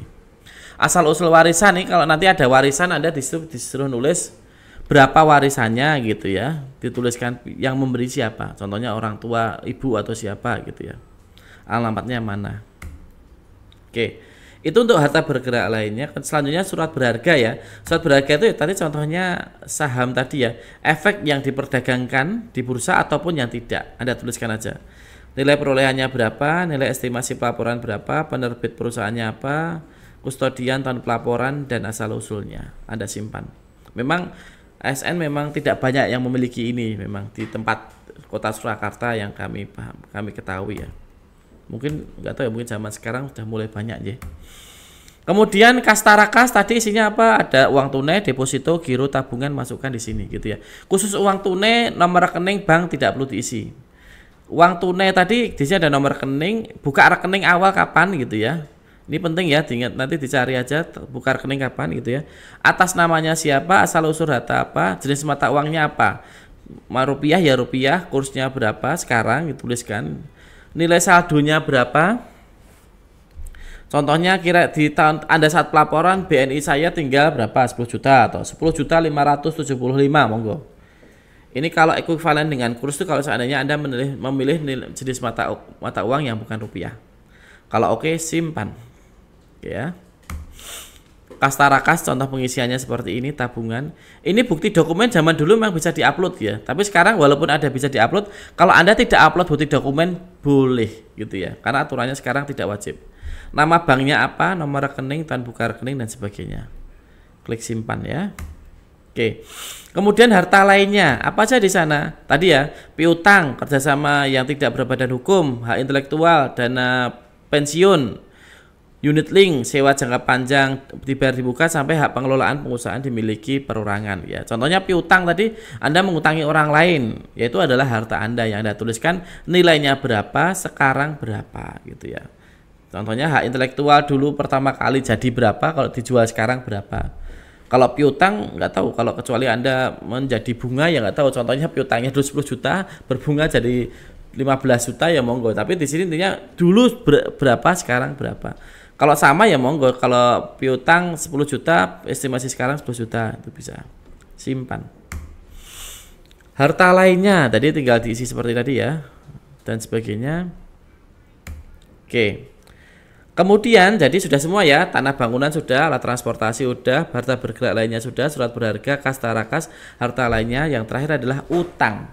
Diklik aja utang, kalau ada punya utang, Bank Jateng, Koperasi, Kokarda, atau apapun ya. Di situ nanti Anda diminta untuk menulis itu hutang apa, konsumtif atau untuk usaha gitu ya, atau lainnya. Itu atas nama siapa? Tidak harus atas nama Anda. Kalau atas nama pasangan, atas nama anak, dan itu menjadi tanggungan Anda, itu tetap harus isi gitu ya. Kalau seandainya Anda utang atas nama orang lain gitu ya, tapi itu tanggungan Anda tetap harus isi. Namanya siapa gitu ya, nama pasangan anak kalau itu pasangan anak, nama krediturnya, bentuk nama kreditur Bank Jateng, Kokarda gitu ya. Bentuk agunannya apa? Kalau Bank Jateng contohnya SKPNS itu bentuk agunannya itu. Kalau sertifikat tanah monggo. Nilai awal hutang dulu berapa dan nilai saldo berapa. Jadi itu yang dicatat ya. Nilai awalnya berapa dulu hutangnya dan sekarang tinggal berapa per pelaporan. Simpan. Oke, clear ya. Sudah. Ini saya sampaikan khusus yang baru. Khusus yang lama. Khusus untuk wajib lapor lama atau wajib lapor periodik, Anda nanti hanya diminta untuk mengeklik statusnya, apakah status aksi di sana, apakah diedit, dilepas atau tetap. Anda lihat tandanya ya, pada semua harta yang ada. Contohnya Anda lihat di sebelah sini nih, sebelah kanan ya. Di sebelah kiri ada tulisannya, ada tanda apa itu hijau ya, ada ini maaf ya, ini diedit ya, atau yang kedua ini adalah dilepas, yang ketiga adalah ketika Anda memang itu tetap gitu ya. Jadi Anda hanya mengeklik apakah diedit, dilepas atau tetap gitu ya. Saya ingin sampaikan, walaupun itu hartanya sama, kalau Anda tidak mengeklik tetap, maka LHKPN tidak bisa terkirim gitu ya. Jadi semua harta harus Anda cermati tetap atau tidak. Kalau tetap ya udah klik aja tetap. Ini tetap semua monggo gitu ya. Jangan sampai ada yang tidak diklik salah satunya gitu ya. Contohnya diedit. Apa ya contoh diedit? Contohnya ketika Anda sebelumnya punya tanah tadi tapi belum punya bangunan ya, sehingga diedit bangunannya 60 meter, tanahnya 100 meter, yang sebelumnya hanya tanah saja. Atau diedit apa tadi, contohnya terkait dengan menilai perolehan. 2 tahun yang lalu mungkin hanya 100 juta, tapi sekarang kita sudah 300 juta untuk nilai saat pelaporan. Itu monggo, itu konteks editnya gitu ya, edit gitu ya. Konteks edit itu tidak mengganti barang ya. Contohnya Anda motor Supra diganti NMAX, itu tidak bisa diedit barang enggak, tapi Supranya dilepas, NMAX-nya ditambahkan yang baru gitu ya. Oke, contoh pelepasan itu contohnya Anda klik lepas gitu ya. Jenis pelepasan harta nanti di sana akan jelas. Pelepasan itu apakah penghapusan? Contohnya penghapusan itu berarti memang karena dihibahkan atau dijual gitu ya, atau masalah hukum, atau penghapusan karena penutupan, atau penghapusan lainnya gitu. Nanti Anda sudah memilih. Kan bisa dijual ya pelepasan itu, atau mungkin dihibahkan, dikasihkan orang, atau masalah hukum disita gitu ya. Atau karena penutupan, ini biasanya contohnya kalau bank ya, nomor rekening, atau penghapusan lainnya. Biasanya di sana ada nama pihak kedua dan alamatnya pihak kedua. Contohnya Anda menjual ke atas nama Bapak Slamet gitu ya, Bapak Slamet Wiono gitu ya. Alamatnya di mana gitu ya, Surakarta, alamat mana. Nilai pelepasannya penting. Dulu waktu dijual berapa? Contohnya ketika dijual tadi 100 juta, ketika dijual itu ternyata 200 juta, ditulis nilai pelepasan 200 juta. Kalau Anda itu menghibahkan atau mewariskan, itu namanya nilai pelepasannya itu 0. Contohnya Anda memberikan motor untuk anak Anda, untuk kakak Anda atau anak Anda, itu kan dilepas tuh. Anak tidak dalam tanggungan loh maksudnya. Ketika dilepas nilai pelepasannya 0, paham ya? Oke, simpan. Oke, jadi nanti ketika sudah ketika sudah tereksekusi apakah tetap atau tidak, maka nanti akan ada, berarti Anda sudah mengklik salah satunya gitu ya. Contohnya ketika diklik tetap, makanya yang tanda birunya sudah hilang, tinggal tanda apa itu pulpen sama tanda sampah ini, karena Anda sudah mengklik tetap. Oke, kalau Anda melepas biasanya tandanya seperti tampilan harta lama, itu berarti sudah dilepas gitu ya. Tampilan harta lama ini berarti sudah lepas, tanda ini sudah dijual gitu ya, atau sudah dilepas. Oke, jadi untuk Anda yang periodik, tugas Anda cuma tadi ya, apakah diklik edit, diklik pelepasan, atau diklik tetap. Tapi ada lagi diklik apa itu? Ketika itu baru. Ketika contohnya Anda tadi menjual Supra, berarti Supranya dilepas. Kemudian diganti NMAX, berarti Anda ngeklik di sini tanda tambah. Ketika diklik tanda tambah, Anda akan muncul masukin lagi data harta NMAX. Terus perolehan berapa, nilai pelaporan berapa. Sama seperti Anda ketika melaporkan yang baru gitu ya. Jadi cuma 3 ya.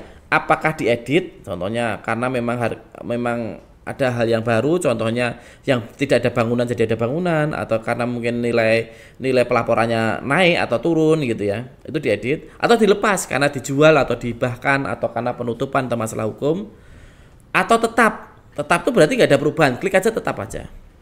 Kalau nggak ada perubahan apapun jangan dibiarkan tapi tetap. Atau yang ketiga ada tambah harta. Kalau tambah harta Anda klik di sebelah kiri atas tambah, klik baru isi data baru. Oke ya. Oke. Terkait tentang penerimaan. Oke, penerimaan. Sebenarnya kalau Anda mengisi penerimaan, Anda bisa cek juga di data tahun sebelumnya gitu ya.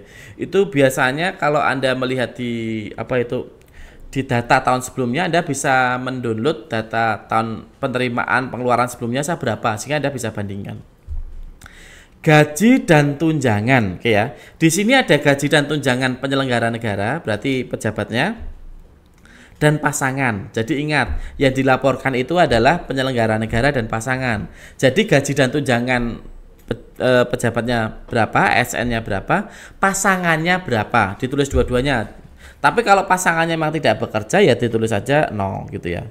Yang dimaksud gaji dan tunjangan itu apa? Yang dimaksud dengan gaji dan tunjangan itu adalah isinya adalah gaji.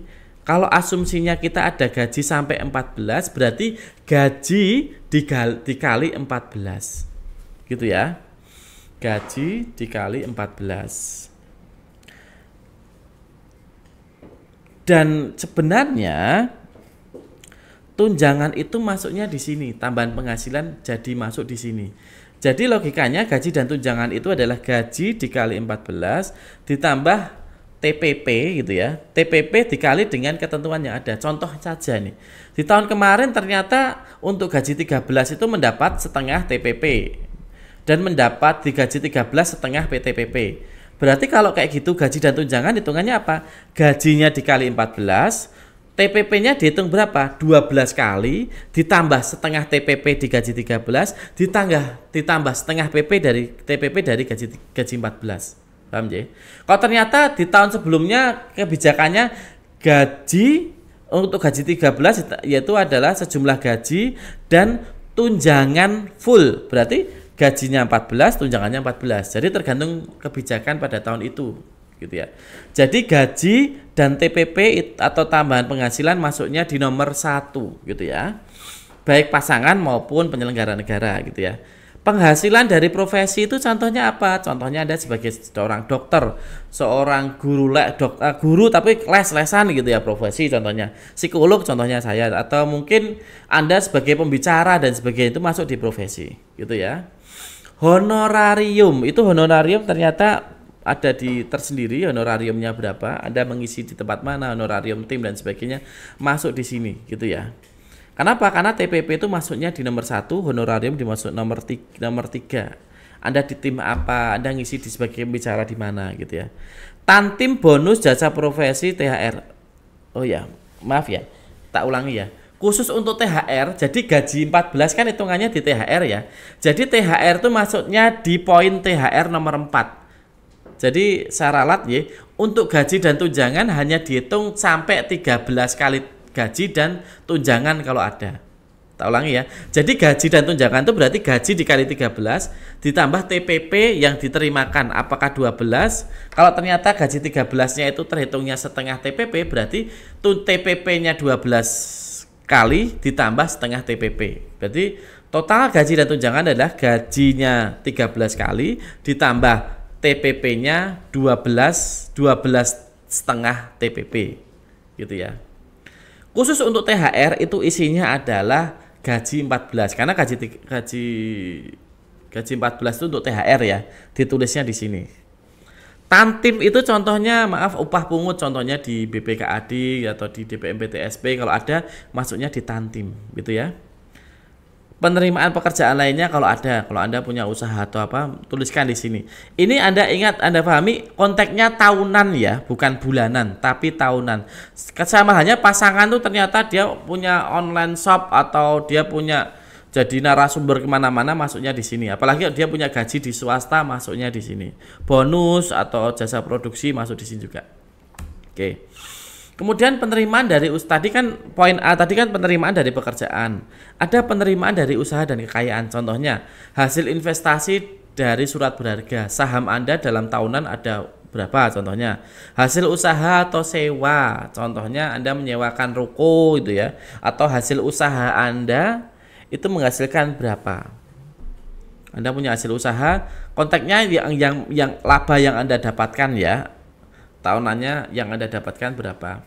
Bunga tabungan dan deposito lainnya, contohnya bunga kalau kecil-kecil mungkin nggak perlu dimasukkan ya, contohnya deposito dalam 1 tahun karena depositonya tinggi ya 1 miliar atau 1 juta, 1 jutaan atau 2 jutaan bisa dimasukkan. Penjualan dan pelepasan harta ini penting. Yang dimaksud penjualan dan pelepasan harta itu ketika Anda melepas harta atau menjual barang harta, itu di sini harus tertulis di sini. Contohnya, Anda menjual motor. Anda menjual, ini kan terkait tentang penerimaan ya. Anda menjual motor, berarti Anda mendapatkan uang dari penjualan motor dimasukkan ke sini. Menjual rumah, berarti untuk nilai penjualan angka rumah tadi masuknya di sini, gitu ya. Jangan sampai lupa Anda menjual barang tapi ternyata tidak dimasukkan di penerimaan. Karena nanti di apa itu di kasnya itu nanti akan ada kejanggalan gitu ya. Loh ini kok dapat uang dari mana gitu. Padahal dapat uangnya dari jual motor gitu ya. Kalau ternyata tiba-tiba Anda dapat kelebihan angka 100 juta nggak tahu dari mana kan jadi masalah. Tapi kalau Anda mendapatkan uang 100 juta, oh dapatnya dari ketika menjual tanah. Itu kan clear gitu ya. Makanya penjualan pelepasan harta harus diisi. Penerimaan lainnya kalau Anda ada penerimaan lainnya dari kekayaan Anda. Itu yang terakhir penerimaan lainnya apa itu? Penerimaan hutang. Ya contohnya ya ketika Anda mendapatkan hutang, contohnya Anda tahun ini Anda membuka utang baru di Bank Jateng 50 juta, masuknya di sini gitu ya. Jadi pada tahun ini mendapatkan berapa juta dari Anda hutang, masuknya di sini gitu ya. Penerimaan warisan kalau ada, penerimaan hibah atau hadiah kalau ada dan lainnya gitu ya. Jadi jangan lupa penerimaan hutang kalau ada Anda tahun ini hutang gitu ya.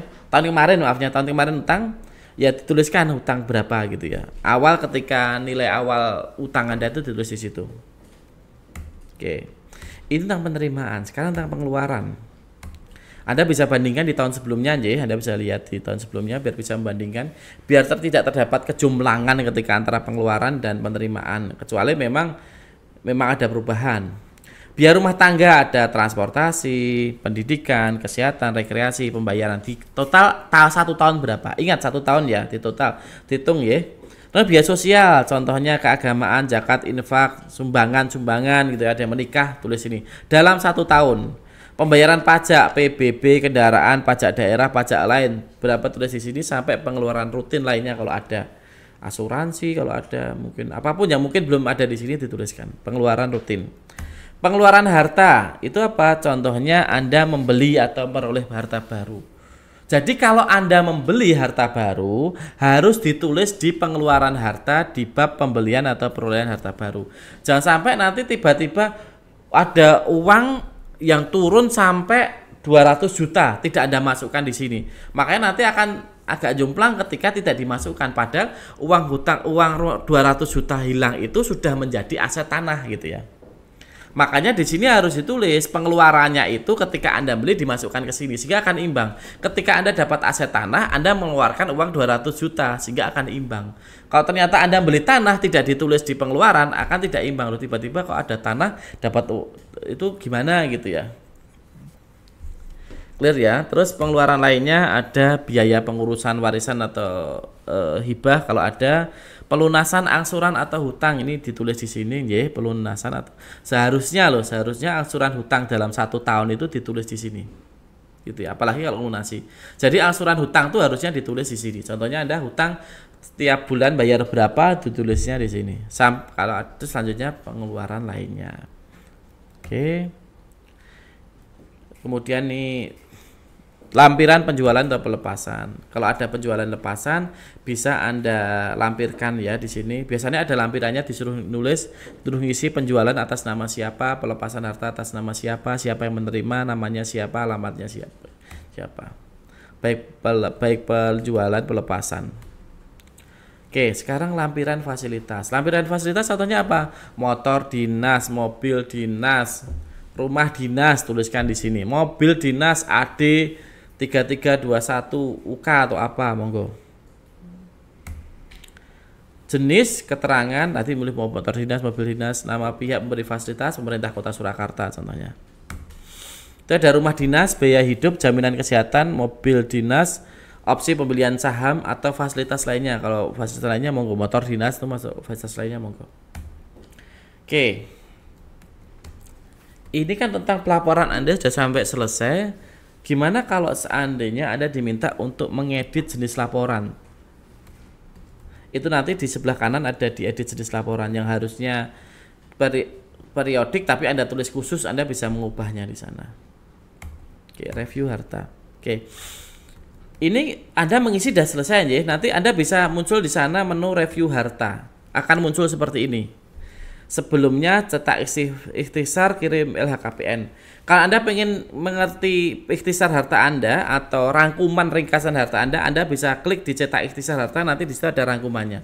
Biasanya langsung terdownload di laptop Anda, gitu ya. Kalau Anda ingin lanjut, masuk di kirim LHKPN, klik kirim LHKPN, gitu ya. Ini contoh dari cetak ikhtisar harta seperti ini, gitu ya.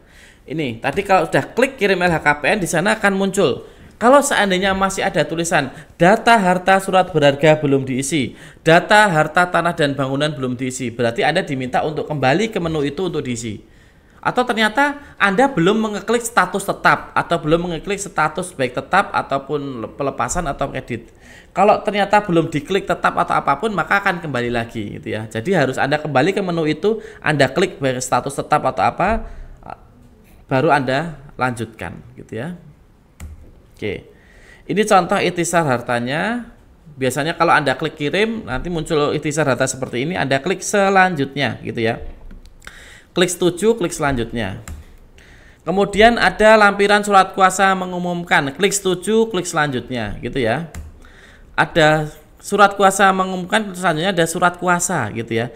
Klik setuju, melanjutkan. Biasanya ketika Anda klik setuju selanjutnya akan terdownload di laptop Anda.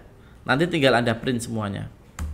Oke, jadi nanti setelah Anda klik kirim LHKPN, mungkin Anda kalau merevisi kalau ada yang belum terisi, kemudian nanti akan muncul tadi ya, surat kuasa mengumumkan sama surat kuasa.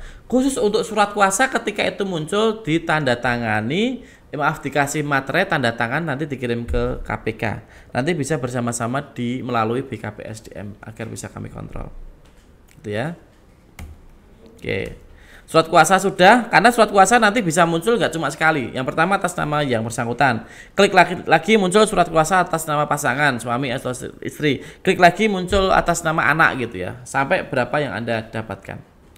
Selanjutnya terus nanti akan muncul yang namanya token, gitu ya. Nanti ada tulisannya kayak gini. Surat kuasa nanti akan ada muncul token, gitu ya. Kode token akan dikirimkan ke nomor HP atau email Anda yang telah didaftarkan. Lah, nanti Anda cek aja di email yang Anda daftarkan atau SMS Anda yang nomor HP yang Anda daftarkan akan muncul kode token. Lah, kode token itu nanti dimasukkan di kode token, gitu ya. Ingat, jangan menulis server kodenya ya, tapi nulis tokennya. Biasanya ada muncul server kode token berapa. Jadi yang ditulis adalah tokennya, bukan server kodenya. Nanti sambil dicek. Dan Anda bisa mengecek server kode yang ada di HP atau email sama nggak server kode yang ada di aplikasi. Di situ ada pengisian kode token. Anda klik, Anda tulis, dan Anda pencet kirim, gitu ya. Kalau belum menerima, diklik lagi belum menerima token. Biasanya kalau pas lagi lemot-lemotnya crowded gitu emang agak lama biasanya. Oke, kalau sudah ya berarti sudah terkirim. Kalau sudah terkirim biasanya di email atau di SMS akan ada muncul pesan bahwa Anda telah berhasil mengirimkan, gitu ya. Dan biasanya di menu itu nanti akan muncul sudah terkirim gitu ya. Tapi kalau ternyata di situ masih tertulis apa itu draft, berarti itu belum terkirim gitu ya. Oke, nanti jangan lupa bagi Anda yang baru atau bagi Anda yang memiliki surat kuasa karena memiliki wajib lapor baru, contohnya anak dalam tanggungan yang baru atau pasangan yang baru, biasanya ada surat kuasa yang baru, Anda download ya dan Anda kirim ke KPK. Oke. Tahap akhir nanti jangan lupa cetak surat kuasa yang muncul ya, di materai tanda tangan, kirim ke KPK dalam bentuk hard copy, tidak di WA, tidak di email. Yang kedua, biasanya ada notifikasi di SMS, email bahwa sudah mengirimkan LHKPN dan nanti ditunggu saja muncul verifikasi dari tim LHKPN. Kalau ternyata nanti belum lengkap, mohon untuk dilengkapi yang kurang, contohnya surat kuasanya atau apapun. Biasanya verifikasi itu munculnya di SMS atau email. Dan sampai nanti muncul lengkap sampai di pengumuman, diumumkan atau di announcement sehingga semua secara umum dapat melihat ikhtisar harta Anda secara umum. Tidak detail kok, jadi cuma ikhtisar harta secara umum. Ini adalah alamat kalau Bapak Ibu mengirimkan langsung ke KPK Gedung Merah Putih di Direktorat Pendaftaran dan Pemeriksaan LHKPN. Jangan lupa ketika Anda mengirimkan berkas, dituliskan yang ngirim itu atas nama siapa, dan yang kedua adalah nick-nya, karena sana itu usernya yang penting nick, bukan NIP ya. Namanya siapa, wajib lapornya siapa, nick-nya berapa, tulis saja pemerintah Kota Surakarta. Yang penting itu, sehingga tahu dari mana. Kalau itu ternyata surat kuasa istri gitu ya, yang dituliskan tetap wajib lapornya siapa, nick-nya berapa gitu ya, sama pemerintah Kota Surakarta. Oke, mungkin itu dari saya terkait tentang teknis pengisian tentang LHKPN, dan kami berharap nanti Bapak Ibu semuanya dapat menjalankan kewajiban ini sebelum batas waktu yang telah ditentukan daripada mendapatkan sanksi. Dan ini adalah bagian dari integritas kita, berani jujur, hebat. Itu aja dari kami, matur nuwun. Wassalamualaikum warahmatullahi wabarakatuh. Terima kasih.